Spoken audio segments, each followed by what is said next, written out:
मे मनसि प्रतिष्ठिता मनो मे वाचि प्रतिष्ठितम्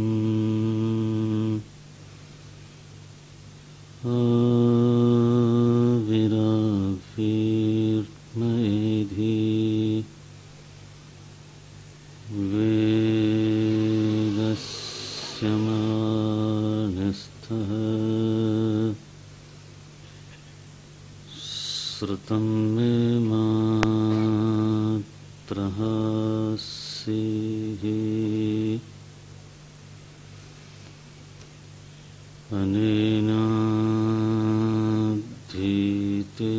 अनेनाधीतेन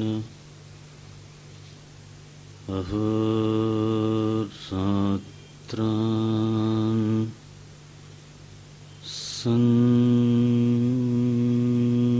सन्तधामि श्रुतं वदिष्यामि सत्यं वदिष्यामि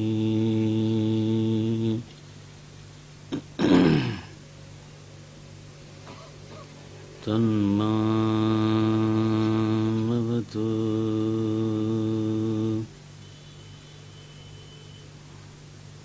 तद्वक्तारमवतु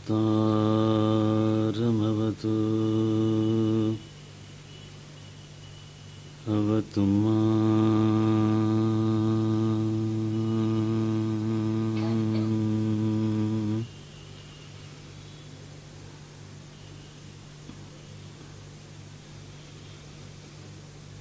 अवतु वक्तारम्।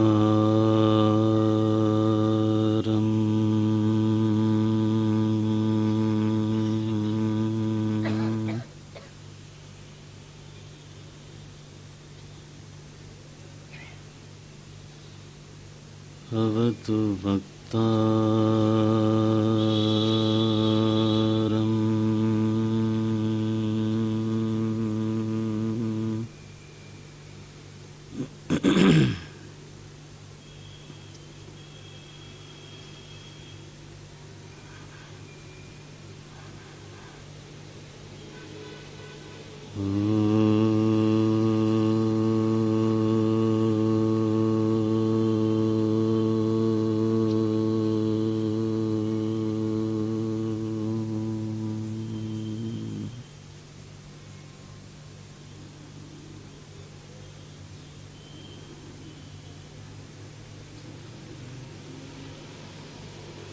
शांति शांतिः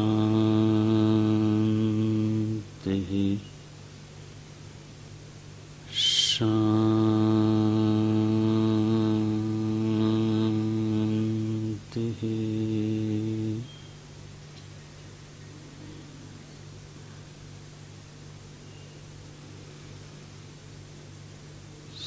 Shri Ram Jai Ram Jai Jai Ram Shri Ram Jai Ram Jai Jai Shri Ram Jai Ram Jai Jai Ram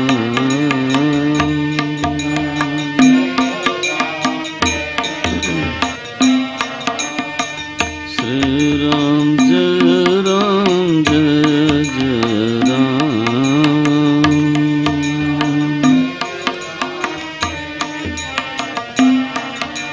Shri Ram Jai Ram Jai Jai Ram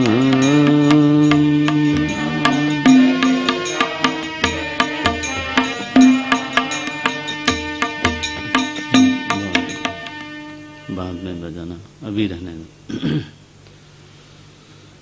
Shri Ram Jai Ram Jai Jai Ram Shri Ram Jai Ram Shri Ram Jai Ram Jai Jai Ram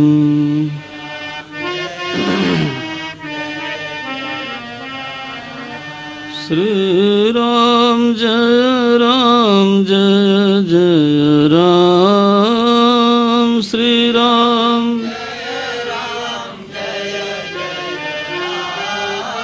Shri Ram Jai Ram Jai Jai Ram Shri Ram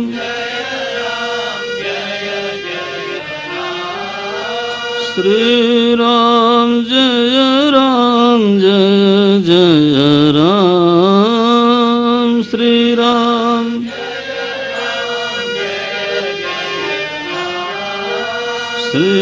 Ram Jai Ram Jai Jai Ram Shri Ram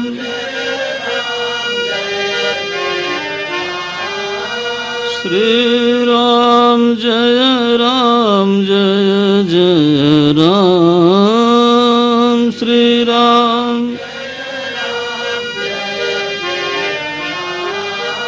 Shri Ram Jai Ram Jai Jai Ram Shri Ram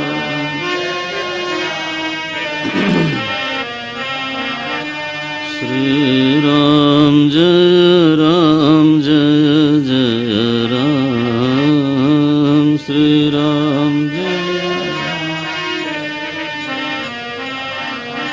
Shri Ram Jai Ram Jai Jai Ram Shri Ram Jai Ram Shri Ram Jai Ram Jai Jai Ram Shri Ram Shri Ram Jai Ram Jai Jai Ram Shri Ram Shri Ram Jai Ram Jai Jai Ram Shri Ram Shri Ram Jai Ram Jai Jai Ram Shri Ram Shri Ram Jai Ram Jai Jai Ram Shri Ram Shri Ram Jai Ram Jai Jai Ram Shri Ram Shri Ram Jai Ram Jai Jai Ram Shri Ram Shri Ram Jai Ram Jai Jai Ram Shri Ram Jai Shri Ram जय राम श्री राम श्री राम जय राम श्री राम जय श्री राम जय राम श्री राम श्री राम जय राम श्री राम श्री राम जय राम श्री राम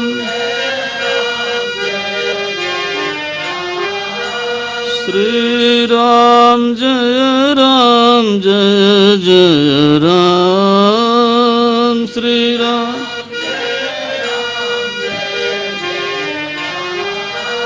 श्री राम जय राम श्री राम श्री राम जय राम श्री राम श्री राम जय राम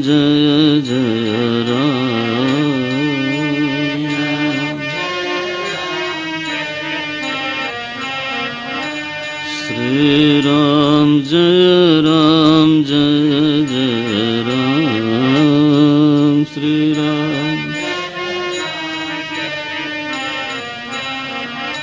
श्री राम जय राम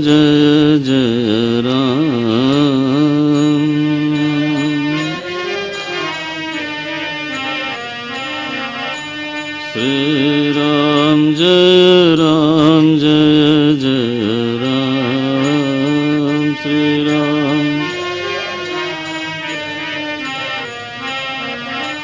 श्री राम जय राम श्री राम श्री राम जय राम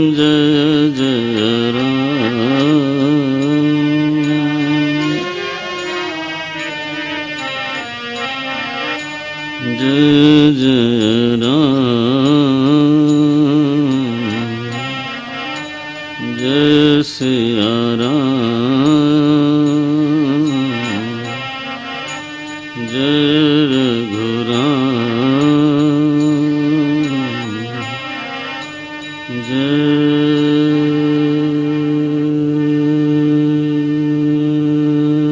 श्री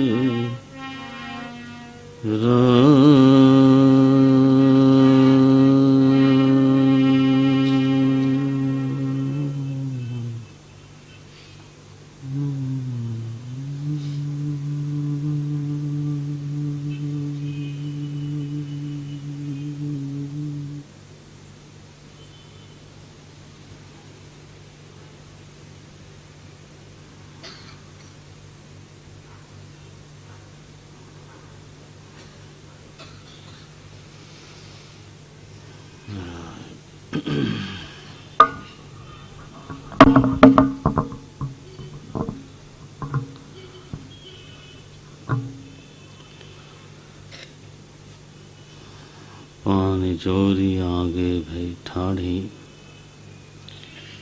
प्रभु ही बिलो की प्रीति अति बाढ़ी केहि विधि स्तुति करऊं तुम्हारी अधम जाति में जड़मति भारी कह रघुपति सुनु भामिनी बाता मानव एक भगति कर नाता। मतंग ऋषि का पवित्र आश्रम है। माता शबरी अपनी तपस्या में निरत रहती हैं उनकी तपस्या के कुछ विशेष अंग हैं, आयाम हैं। एक तो उन्होंने अपने कर्म को अपनी सेवा को गुप्त रखा, माने उनमें जो कर्तृत्व है वो शिथिल है, ये पहला आयाम है। दूसरा है चूंकि वो प्रतीक्षा करती हैं तो प्रतीक्षा में भगवान का नित्य स्मरण है, विरह है, ये उनकी साधना का दूसरा आयाम है। और चूंकि प्रतीक्षा करती हैं और भगवान के आने के लिए ही घर का, रास्ते का, अपना जो कुछ भी रख रखाव है वो भगवान के लिए होता है, और इसलिए उनके कर्म, सारे के सारे कर्म, माने जो व्यक्तिगत कर्म हैं वो भी भगवान को अर्पित हैं। तो कर्म का अर्पण है, प्रतीक्षा है और नामस्मरण है, भगवान का नामस्मरण है। तो इस प्रकार की कुछ 3-4 साधनाओं को मिला करके एक व्यक्तित्व का निर्माण होता है जिसका नाम है शबरी। वास्तव में हम सभी लोग जीव ही हैं, लेकिन एक जीव है जिसका नाम पड़ गया शबरी, और हम उसको आदर से शबरी माता कहते हैं। और स्थिति यह है कि भीलनी के घर में, भील के घर में उसकी उत्पत्ति हुई थी। तो अगर पुनर्जन्म के सिद्धांत को मानते हैं और जन्म का आधार यदि कर्म को मानते हैं तो उसके कर्म बहुत ऊंचे तो शायद नहीं रहे होंगे। जन्मतः उसके पास जो पूंजी थी वो कोई बहुत बड़ी नहीं थी, लेकिन उस जीव विशेष ने, जिसको हम भीलनी बोलते हैं, जिसको हम शबरी बोलते हैं, उस जीव विशेष ने साधना तो विशेष किया, और उसी विशेष साधना के परिणाम के कारण आज भगवान उसके सामने खड़े हैं और वो अपने दोषों को ही बोलती हैं। अधम ते अधम, अधम अति नारी, अधम ते अधम, अधम अति नारी, तिनमह मैं मति मंद अघारी। देखना, इसमें एक शब्द में स्तुति की है शबरी ने। क्या बोलती हैं? तिनमह मैं मति मंद अघारी। मेरी स्थिति यह है कि मैं मंद मंद मंद मंद हूं। और ये किसी भी साधक का कहना चाहिए एक निश्चल अनुभव होता है, क्योंकि आप जब जप भी करते हो ना, ध्यान भी करते हो, पता नहीं आपका कैसा अनुभव होगा, लेकिन प्रायः साधकों का ऐसा अनुभव होता है। आप 2 माला 5 माला जप करो, लेकिन कितनी बार नाम लेते समय भगवान स्मृति में रहते हैं उसको गिन लेना, है ना। तो गिनती तो 5 माला की हो गई और 10 माला की भी हो जाती है। माला 10 हो गई और स्मृति 10 बार होती होगी। ज्यादा तो नहीं बोल दिया मैंने।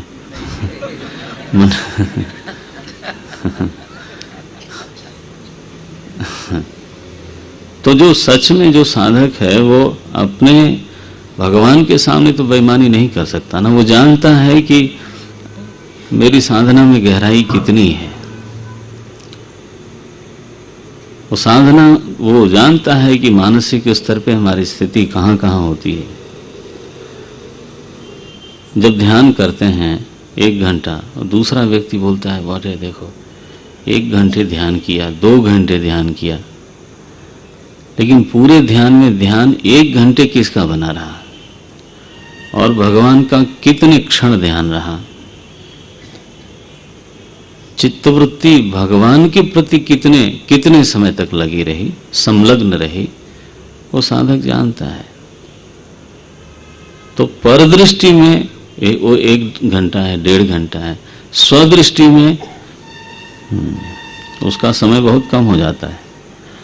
स्वदृष्टि में कई बार वो 1 घंटा 1 मिनट भी नहीं रहता, ऐसे ही उठते हैं, बोलते आज मन नहीं लगा। मन नहीं लगा माने क्या? जहां लगाना चाहते थे वहीं नहीं लगा, बाकी जगह तो लगता रहा, छूटता रहा, लगता रहा, छूटता रहा। साधक जब परमात्मा के सामने खड़ा होता है तो उसको ये एक ऐसा बनाने के लिए नहीं बोलता कि मैं बहुत नीचे हूं, मैं पतित हूं या मैंने कुछ नहीं किया। वो कोई विनम्रता दिखाने के लिए नहीं बोलता है, वो उसका निश्चल अनुभव है कि यही तो हमारी स्थिति है। तुम्हारी ही कृपा, तुम्हें रघुनंदन, जानहि भगत, जानहि, हाँ हाँ हाँ हाँ हाँ, तुम्हारी ही कृपा, तुम्हें ही रघुनंदन, जानहि भगत, भगत उर चंदन। भगत के हृदय के ऊपर शीतल लेप लगाने वाले प्रभु, उसके ताप को शीतल करने वाले मेरे प्रभु, जानहि तुम्हें ही, तुमको भक्त लोग जानते हैं कैसे? तुम्हारी ही कृपा। तो यह तो एक बनाने, विनम्रता दिखाने के लिए नहीं है, ये सच्चाई है। वो सबरी कहती है मेरी स्थिति तो यही है, लेकिन मेरा जो आपके विषय में अनुभव है पर्सनल, वो ये है अघारी। एक शब्द में स्तुति की है, क्या बोलती हैं?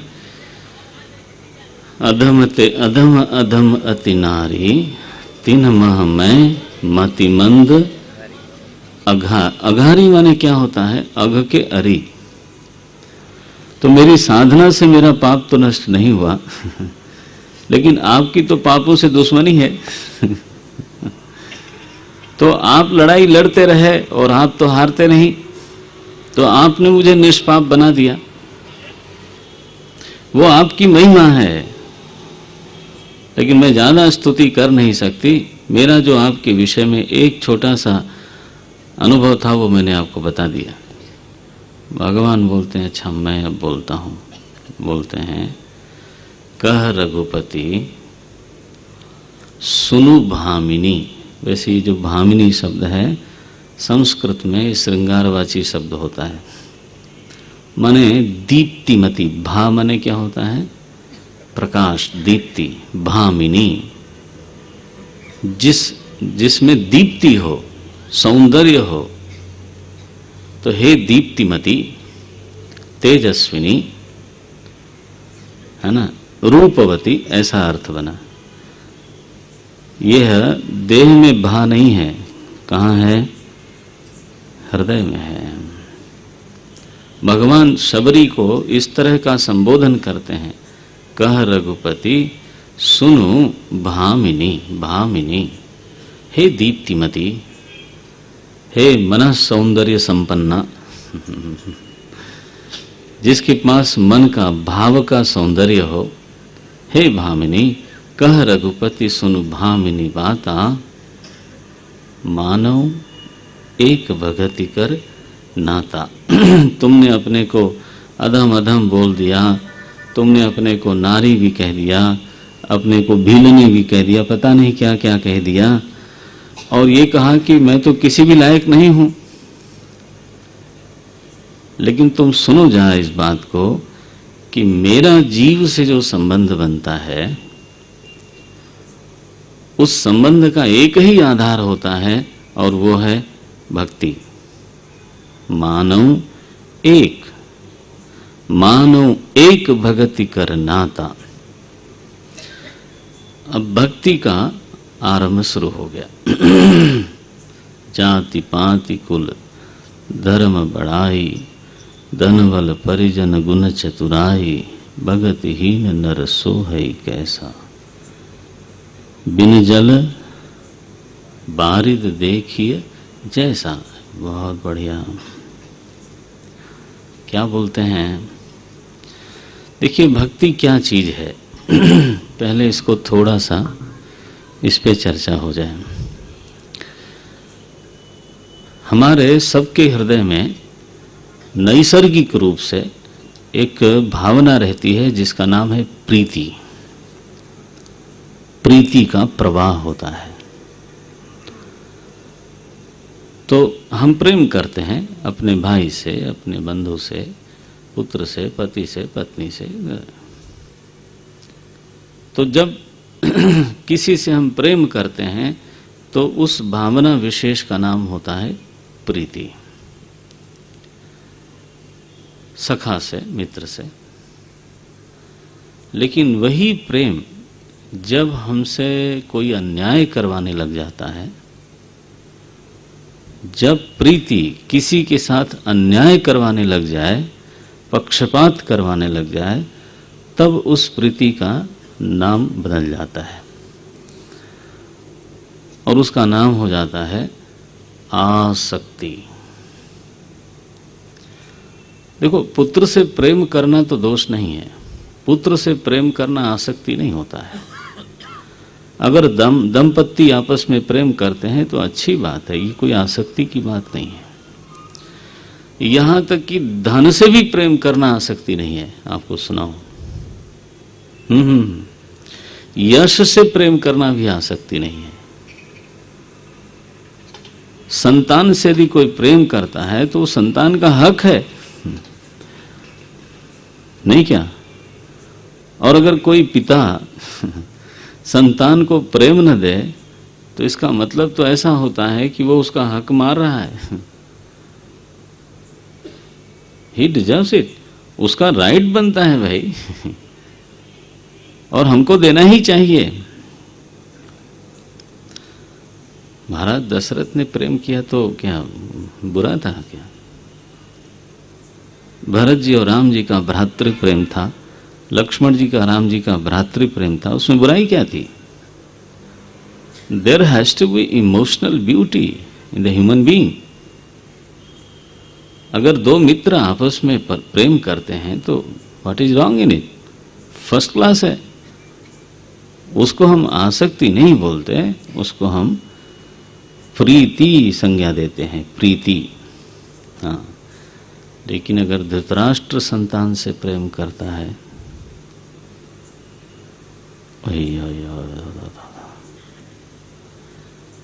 तो संतान से प्रेम करना गलत नहीं है, लेकिन पांडु पुत्रों के साथ क्या हुआ? ओ देखो, दुर्योधन से प्रेम करने के कारण अगर वो अपने वंश पूर्वजों के राज्य का बंटवारा करता है और उसका हृदय विदीर्ण नहीं होता, उसने राज्य का बंटवारा कर दिया केवल संतान प्रेम के कारण। जानता तो था कि गलत हो रहा है, लाक्षागृह में जानता तो था कि हमारे पुत्रों ने क्या किया है, लेकिन अपने पुत्रों को कुछ किया नहीं, उसने बोला भी नहीं। भीष्म पितामह समझाते हैं, विदुर जी समझाते हैं, और वो उन्हीं को कहता है कि आप लोग हमारे बेटे के पीछे पड़े हो। जब प्रीति हमारे जीवन में अन्याय को ला करके बैठाती है और न्याय करने की क्षमता को छीन लेती है, तो वह प्रीति चाहे किसी के भी प्रति हो, उसी प्रीति का नाम होता है आसक्ति। ऐसा मत बोलना कि धन के प्रति प्रेम करना, यश के प्रति प्रेम करना, ऐश्वर्य से प्रेम करना आसक्ति है। ऐसा नहीं है। अगर धर्मयुक्त कोई ऐश्वर्य चाहता है, न्याय संगत ऐश्वर्य चाहता है, न्याय संगत यश चाहता है, तो उसको आप आसक्ति नहीं बोल सकते, नेवर। जब तक हमारे हृदय साम्राज्य में न्याय महाराज बैठे हुए हैं और अपने प्रेम के कारण हम किसी को दबाते नहीं हैं, है ना, तब तक वह प्रेम तो वंदनीय है, होना ही चाहिए, समाज में उसकी जरूरत है। प्रेम शून्य नहीं होना चाहिए, नहीं तो आदमी मर जाएगा। यह जो दुनिया है, मानवीय दुनिया में कह रहा हूं, ये भावना से चलती है, वस्तु से नहीं चलती है। एक बार मैं कहीं प्रवचन कर रहा था, प्रश्नोत्तर चल रहा था, उन्हें उपासना की कोई चर्चा चली तो मूर्ति पूजा की बात आई। वो एक साधक थे, उन्होंने कहा कि स्वामी जी ये तो जस्ट भावना की बात हुई। हमने कहा हाँ जी भावना की बात तो है ही है। वो कहते हैं कि मानो तो देव नहीं शंकर कंकर, मानो क्या बोलते हैं, मानो तो देव नहीं पत्थर, मानो तो देव नहीं पत्थर। तो बोले ये तो जस्ट इमोशंस हैं। हमने कहा वो बात तो ठीक है, ये बताओ कि एक आदमी तुम्हारा भाई लगता है, ये शारीरिक सत्य है कि भावना की बात है?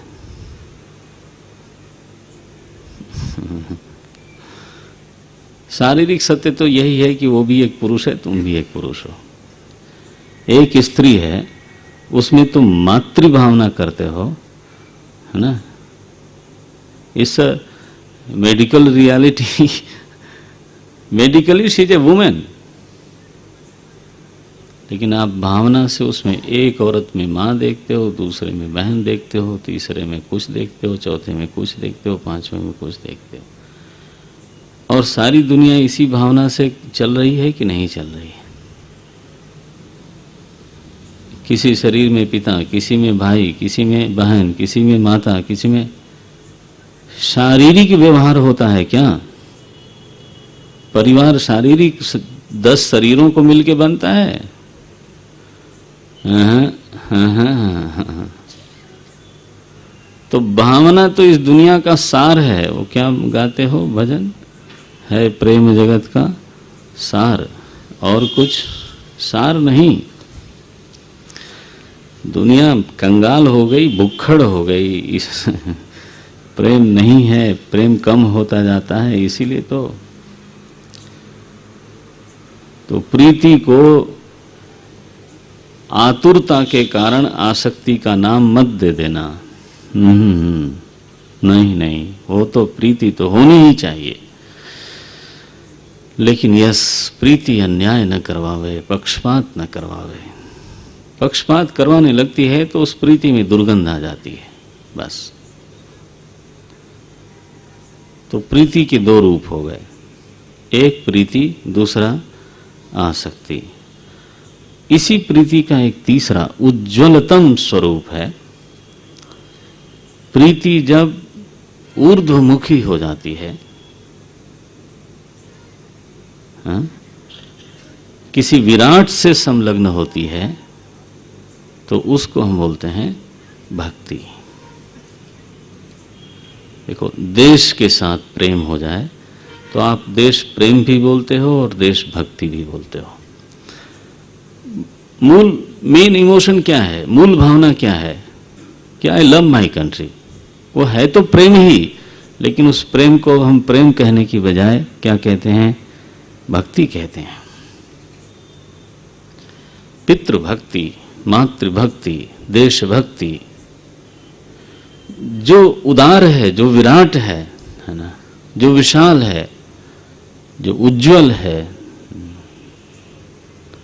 अपने धर्म के प्रति भक्ति, संस्कृति के प्रति भक्ति, विद्या के प्रति भक्ति। तो जब हमारी प्रीति ऊर्ध्वमुखी होती है, उसी प्रीति की ही संज्ञा बदल गई, नाम बदल गया, उसको हम बोलते हैं भक्ति। 3 नाम हो गए, किसके? एक इमोशन के। Emotion is the same. एक नाम है उसका भक्ति, दूसरा नाम है प्रीति, तीसरा नाम है आसक्ति। ठीक है। अब मैं बीच में पकड़ता हूं, प्रीति ही भक्ति है। नारद भक्ति सूत्र में ये सूत्र आया,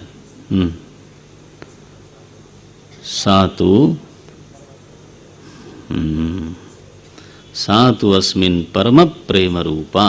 भक्ति क्या है? बोले परम प्रेम रूपा, प्रेम रूपा। तो यह जो प्रीति है उसको भक्ति बोलते हैं। किसी क्रिया विशेष का नाम भक्ति नहीं है। क्रिया विशेष को भक्ति बोलते हैं क्योंकि वो शायद साधना बनती है। लेकिन आप समझते हो ना, पूजा करने का नाम भक्ति नहीं हो सकता। एक आदमी तनख्वाह लेके पूजा करता है तो ही जस्ट ए पुजारी। तीर्थ यात्रा का नाम भक्ति नहीं हो सकता। आप एक बार जीवन में केदारनाथ जी जाते होंगे और जो सामान ले जाते हैं ना वहां पे और कभी कभी मनुष्यों को भी लाद के ले जाते हैं, वो रोज ही जाते हैं केदारनाथ जी। वो गौरी कुंड से चलते हैं, रोज पहुंचते हैं और रोज चले आते हैं शाम तक। मैंने देखा है, 4 इकट्ठे बैठाते हैं आपको अपनी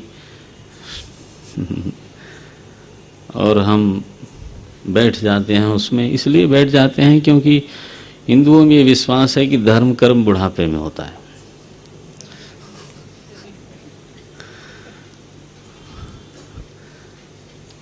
और जब पैर हमारे हिलने लग जाएंगे, बिना डंडे के चला न जाए, तब तीर्थ यात्रा करते हैं। वाह, है ना। और जब कान से सुनाई न पड़े तो सत्संग करते हैं।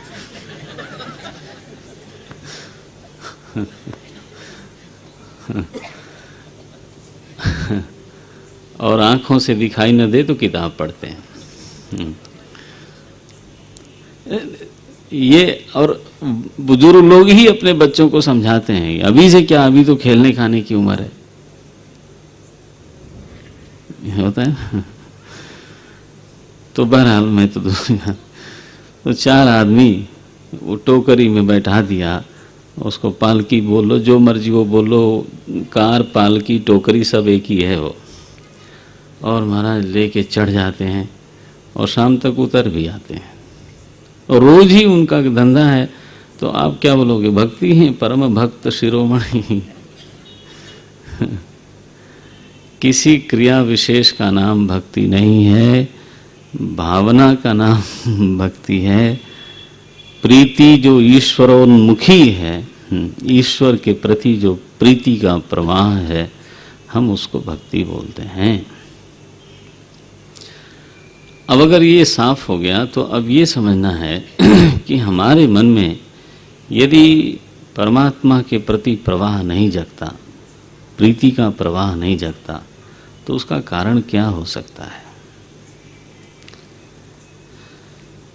भावना का प्रवाह होता कैसे है, भावना का नियामक तत्व कौन है। शास्त्र में आया, भावना का नियामक तत्व होता है संबंध। The emotions are by product of relationship. अगर हमारा किसी से संबंध नहीं है, आपको कोई भावना नहीं होगी। आप बंबई स्टेशन पे उतरो, 1000 लोग होंगे साथ में, आसपास इधर उधर, और फिर भी हम अपने को अकेला अनुभव करते हैं। और कोई 1000 लोगों को मैं देख रहा हूं, लेकिन मेरे मन में कोई भावना का अंकुरण नहीं होता। लेकिन वहां एक आपका मित्र दिख जाए तो, अरे तुम भी इसी ट्रेन में थे, हाँ देखो, एकदम प्रवाह शुरू हो जाता है। क्यों? क्योंकि उससे हमारा एक संबंध है। और अगर वहां आपका शत्रु दिख जाए तो आहा, आनंदम परमानंदम। अरे ये यहां भी आ गया क्या है, जिनकर मुख देखत दुख लागे। मुख दर्शन से मोक्ष नहीं होता है जी। तो जिस तरह का संबंध है उस तरह की भावना का प्रवाह होता है, नहीं क्या। अगर कोई श्रद्धेय पुरुष दिख गया तो श्रद्धा का प्रवाह होगा, मित्र दिख गया तो मैत्री भाव का प्रवाह होगा, शत्रु दिखा तो शत्रु भाव का प्रवाह होगा। भावना का नियामक तत्व कौन है? संबंध। भावना कोई आकाश से नहीं गिरती है, भावना संबंध से ही प्रकट होती है। मीमांसा का विषय यह है कि ईश्वर से हमने क्या संबंध जोड़ा है। और अगर हम ऐसा अनुभव करते हैं कि ईश्वर से हमारा कोई संबंध हमें मालूम ही नहीं पड़ता, तो यह निश्चित जानिए कि भावना भी कोई मालूम नहीं पड़ेगी। जब संबंध ही नहीं है तो आपको थोड़ा कंट्रास्ट दिखाते हैं। जो कृष्ण भक्त है उसको कृष्ण नाम लेने से थोड़ा थोड़ा फुरफुरी होती है, लेकिन अल्लाह नाम लेने से क्यों? लेकिन एक इस्लाम के साधक को नाम लेने से होती है ना? तो जहां संबंध है वहां भावना है, यह बात पहले पक्की समझनी चाहिए। अब अगर हमें ईश्वर के प्रति प्रेम का प्रवाह चाहिए, प्रीति का प्रवाह चाहिए, क्योंकि उसी का नाम भक्ति है, भक्ति कहते ही हैं प्रीति प्रवाह को। यदि ये सच है तो यह अनिवार्य है कि हम भगवान से अपने संबंध को जोड़ें या अनुभव करें। मैं ऐसा समझता हूं कि भगवान से जो जीव का संबंध है वो नैसर्गिक है, उसको जोड़ना नहीं है, उसको समझना है, उसको अनुभव करना है। जीव से जीव का जो संबंध है वो कृत्रिम है, बनाया हुआ है, लेकिन जीव से जो ईश्वर का संबंध है वो कृत्रिम नहीं है, वो है लेकिन भूला हुआ है।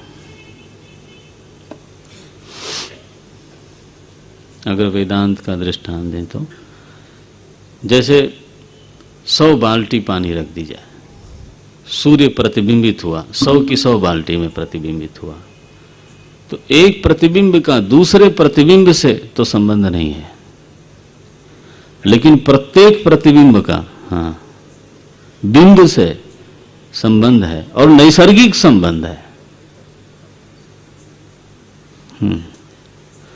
तो वेदांत में जो जीव की स्थिति है वो चिदाभास की ही स्थिति है, चित प्रतिबिंब की स्थिति है ना? तो ईश्वर से, अंतर्यामी प्रभु से हर जीव का संबंध है। इसका बहुत सुंदर विवेक है, आप इसको नोट करिए। एक के अहंकार का सुख दूसरे के अहंकार को सुखी नहीं करता।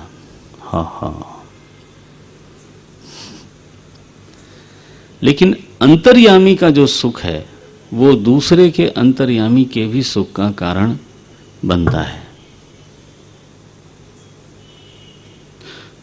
जो अंतः सुख है ये अहंकार और अंतर्यामी का बहुत बड़ा भेद है। रामायण में गोस्वामी जी ने कहा स्वांतः सुखाय, अहंकार नहीं, स्वांतः सुखाय तुलसी रघुनाथ गाथा। उन्होंने स्वांतः सुख की बात कही, वो सर्वांतः सुख बना कि नहीं बना? आज सर्वांतः सुख बना हुआ है क्योंकि वो स्वांतः सुख की बात करते हैं, लेकिन जो अहंकार का सुख है वो बड़ा विचित्र है, वो बिना दूसरे अहंकार को झुकाए उसको मजा ही नहीं आता। अहंकार का सुख माने क्या? आप झुको तो मुझे मजा आएगा। अच्छा, अगर बहुत ज्यादा गड़बड़ है तो कभी आप झुक लो, कभी हम झुक लें, तो दोनों को मजा आएगा। इसी को बोलते हैं म्यूचुअल अंडरस्टैंडिंग, इसी को बोलते हैं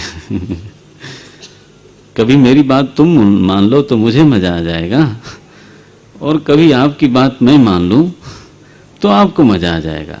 तो no we have got a great understanding. What understanding? ये बात पक्की है कि एक समय में दोनों झुक नहीं सकते, एक समय में दोनों झुका नहीं सकते।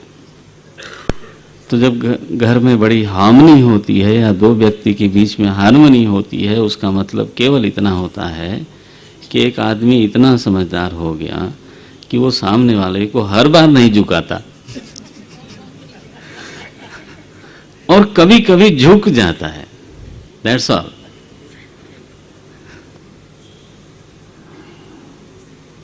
गलत तो नहीं बोल रहा हूं ना?